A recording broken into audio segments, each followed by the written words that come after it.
नमस्कार, कैपिटल दर्पण न्यूज देख रहे हैं आप और मैं हूं आपके साथ गुंजन। रुक करते हैं आज की बड़ी खबरों पर। किसानों की सुविधा, संगोष्ठी और बैठकों का आयोजन करने के लिए राजधानी में विकास भवन का निर्माण किया गया है, जिसका नाम डॉक्टर श्यामा प्रसाद मुखर्जी के नाम पर रखा गया है। विकास भवन का लोकार्पण करने पहुंचे मुख्यमंत्री डॉक्टर मोहन यादव ने कहा कि ये एक सराहनीय पहल है, क्योंकि खेती के मामले में नई नई तकनीक के साथ उन्नत खेती करने के लिए नए नए तमाम तरीके आ रहे हैं, जिन पर चर्चा, बैठक और संगोष्ठी करने के लिए ये भवन कारगर साबित होगा। इस मौके पर मौजूद पंचायत एवं ग्रामीण विकास मंत्री प्रहलाद पटेल ने भी कहा कि पंचायती राज रीढ़ की हड्डी होता है और जितना मजबूत होगा प्रदेश की उतनी ज्यादा प्रगति होगी। होने वाली कठिनाइयों में भी उस बात को समझना एक बात, लेकिन समझ के उसके अंदर डूब करके उसका निदान ढूंढने के लिए समाज का मार्ग प्रशस्त करना और जितना बन सके अपने सामने करना, और बाद के काल में भी उनके बताए मार्ग से ही समाधान आएगा। अगर ऐसा आजादी के बाद का कोई ऐसा व्यक्तित्व है, उस व्यक्तित्व का नाम है डॉक्टर श्यामा प्रसाद मुखर्जी, जिनके अपना जीवन एक खुली किताब की तरह बंगाल के विभाजन का विरोध करते हुए जिस ढंग से उन्होंने अंग्रेजों के षड्यंत्र का पर्दाफाश किया, बंग भंग में बड़ी भूमिका अदा की, और उसी कारण से आज भी बंगाल, पश्चिम बंगाल के नाते से वो जो पूर्वी बंगाल, पश्चिम बंगाल का जो षड्यंत्र काल के प्रवाह में वो सबको ध्यान में आता है कि पश्चिम बंगाल हमारे पास है, पूर्वी बंगाल जो बाद में बांग्लादेश बन करके पहले तो हमारे हाथ से गया और बांग्लादेश बन के राष्ट्र बना, ये वो षड्यंत्र के बीच थे जिसकी तरफ डॉक्टर मुखर्जी ने इशारा किया था और उनकी भूमिका रही। उनकी अपनी प्रतिभा के बारे में तो दोहराने की जरूरत नहीं है।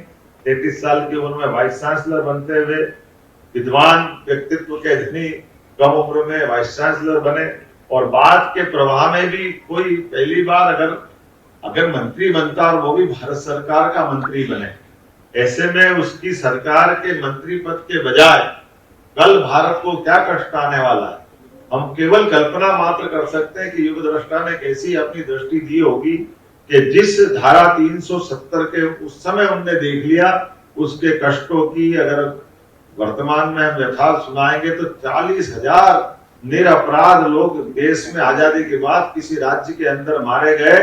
उसका कारण धारा 370 है। ये दुर्भाग्य की वह कलंक की धारा है, जिसके कारण से सेना, आम नागरिक, पूरा देश हलाका, लेकिन वो धारा 370 के कारण से एक इतना बड़ा कलंकित इतिहास भारत का उस समय जब उन्होंने इशारा किया, मुझे इस बात का संतोष है यशस्वी प्रधानमंत्री के लिए जोरदार ताली बजाए, जिनके कारण से उन्हें धारा 370 हटाई। लेकिन डॉक्टर मुखर्जी का बलिदान भी कम नहीं, उन्होंने न केवल उस संकट को भांप लिया बल्कि अपना स्वयं का बलिदान देकर के पूरे देश का ध्यान आकर्षित कराया।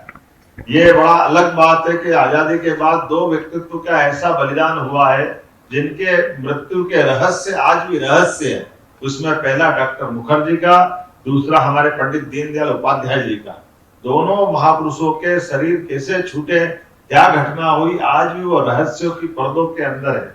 लेकिन उनकी जो भूमिका है, जिस प्रकार से उन्होंने देश में अपनी बातों को रखा है, मैं आज के इस अवसर पर उनको प्रणाम करता हूँ। और खास करके आज के इस पंचायत ग्रामीण विकास के भवन में, जिसमें विचारों के लिए अलग अलग प्रकार की, क्योंकि हमने अपने किसानों की जो भूमिका है यशस्वी प्रधानमंत्री के नेतृत्व में तो और दोगुनी हो गई। वैसे भी हमारे लिए agriculture growth rate Madhya Pradesh की बहुत अच्छी है, 25% से ज्यादा है।